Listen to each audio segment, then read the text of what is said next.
Terima kasih. Salam super dimanapun Anda berada. Senang sekali kita bisa bertemu di kesempatan yang sangat menyenangkan ini di bulan yang penuh dengan kebaikan. Sebelumnya saya Hilbram Dunar ingin mengucapkan juga kepada Anda yang sudah menikmati berbuka puasa. Mudah-mudahan dalam keadaan yang begitu menenangkan dan membahagiakan untuk kita semua. Di Mario Teguh Golden Ways, saya juga ingin menyapa untuk super audience yang sudah hadir di studio Metro TV. Apa kabar? Super sekali. Di bulan puasa yang paling nyaman adalah apabila kita berbicara mengenai kedamaian. Untuk itu di kesempatan kali ini kita akan berbincang-bincang mengenai hati yang rindu damai. Apa maksudnya? Langsung saja kita sambut Bapak Mario Teguh.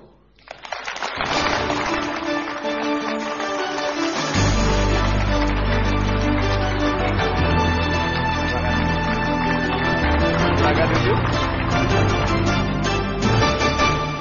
Terima kasih sahabat-sahabat saya yang super. Selamat malam. Assalamualaikum warahmatullahi wabarakatuh. Waalaikumsalam warahmatullahi wabarakatuh. Apa kabar? Super. Sahabat-sahabat saya yang super, yang hatinya baik, yang hatinya menentukan kualitas rezekinya.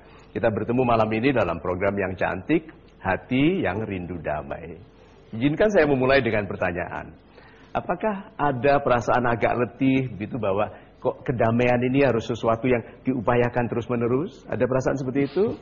Dan kalau sudah damai kok sulit tetap damai? Dan orang-orang yang kita cintai yang seharusnya mendamaikan hati kok malah menjadi sumber dari gangguan kedamaian. Nah, malam ini kita bicarakan hal-hal yang indah mengenai hak kita untuk menjadi pribadi yang damai.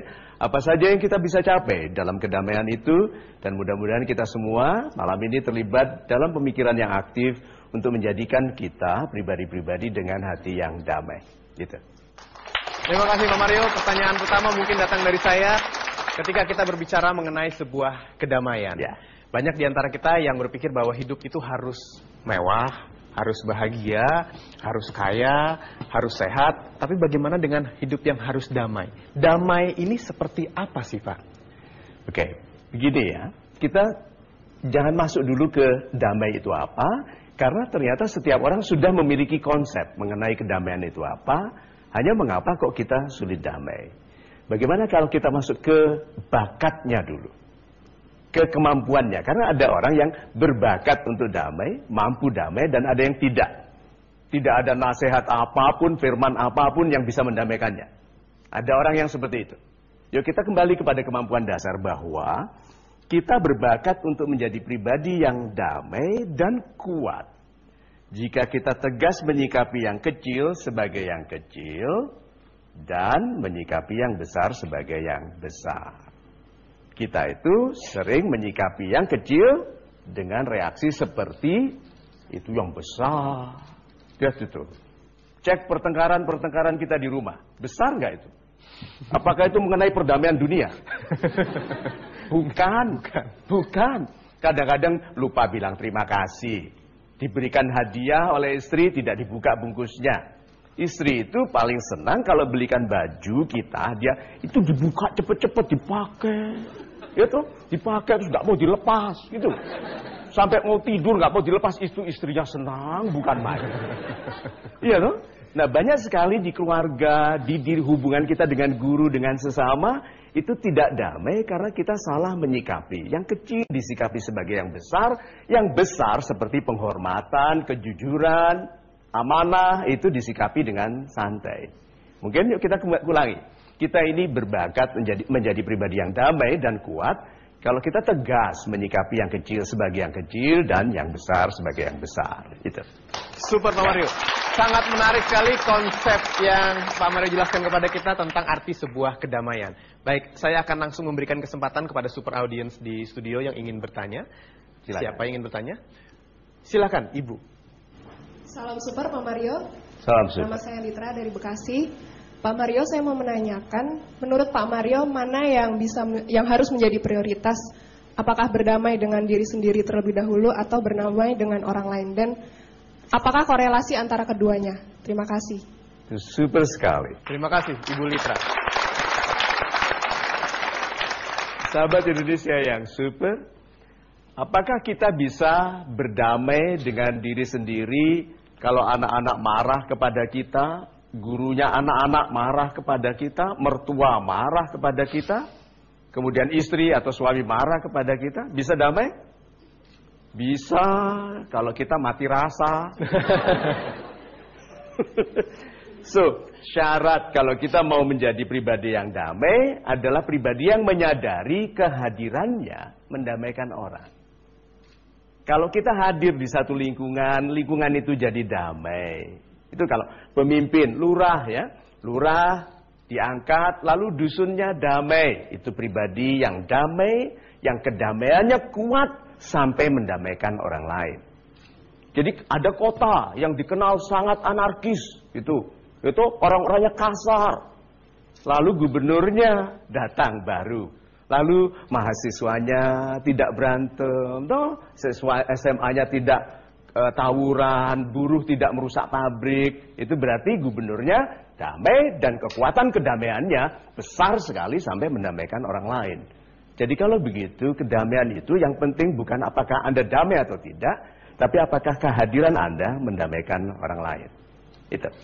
Super sekali. Terima kasih Pak Mario, dan tentunya untuk Anda, sahabat Super Indonesia dimanapun Anda berada, pastikan Anda tidak kemana-mana, karena sebentar lagi kita juga akan mengajak Anda untuk bermain-main polling.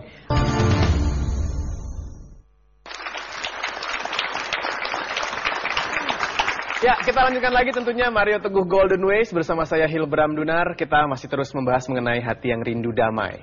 Ketika kita berbicara mengenai kedamaian dari hati, pastilah itu sebuah tujuan yang kita inginkan. Tapi dalam perjalanannya, kadang-kadang kita mendapatkan sebuah cobaan yang menyebabkan hati kita tidak tenang. Penderitaan ada di dalam hati kita. Pak Mario, kalau boleh saya bertanya, dasar dari penderitaan yang kita alami sehari-hari sehingga membuat hati tidak damai, ini apa sih Pak? Atau diperluas saja, dasar dari semua penderitaan hati. Iya, ya, besar sekali. Karena ini bulannya suci, jadi jawabannya harus sederhana, tetapi menyelesaikan banyak masalah kita. Dasar dari semua penderitaan hati adalah tidak ikhlas menerima yang terjadi.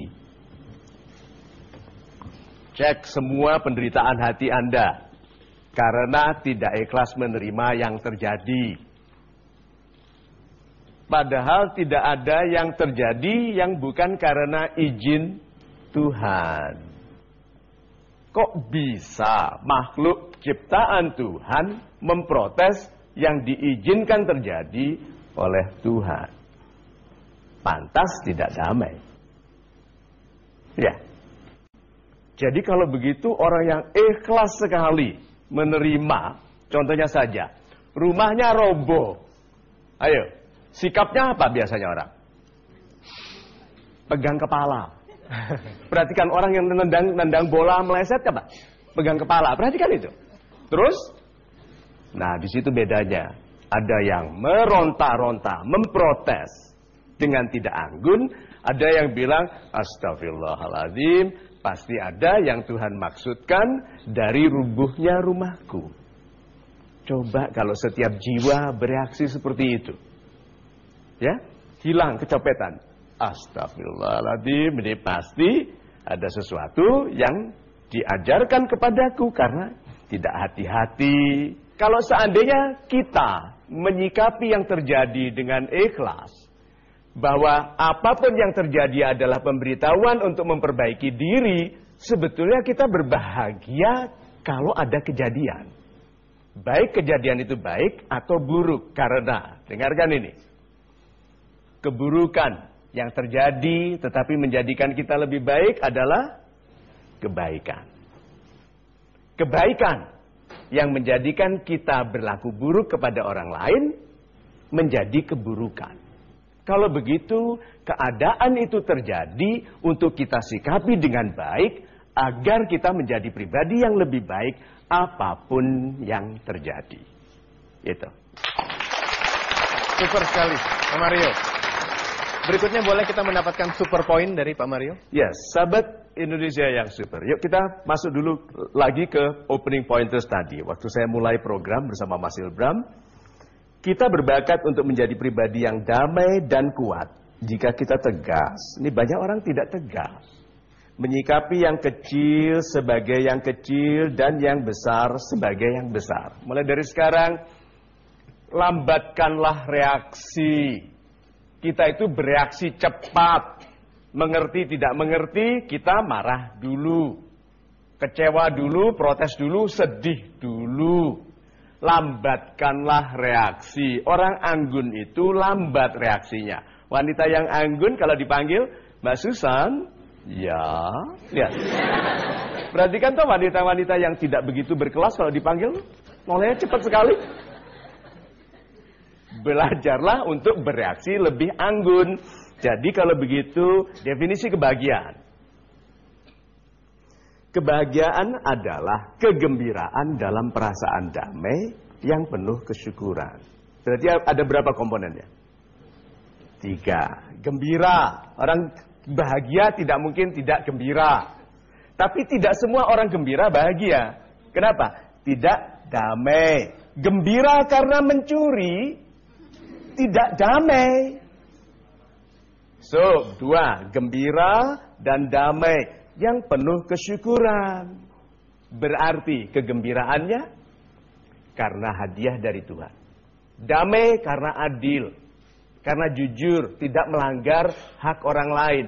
Apakah orang ini orang baik? Jadi yang bisa berbahagia hanya orang baik. Penjahat hanya bisa gembira. Sesaat. Seperti Tuhan katakan, tunggu akhirnya. Perhatikan akhirnya. Itu. Super sekali Pak Mario. Saya bertanya sedikit pendek saja Pak Mario, bicara soal rasa syukur. Ini kadang-kadang kita bingung untuk mencari rasa syukur ini, kita mulai dari kapan? Apabila semua sudah kita dapatkan atau satu hal sudah kita dapatkan, karena tujuan hidup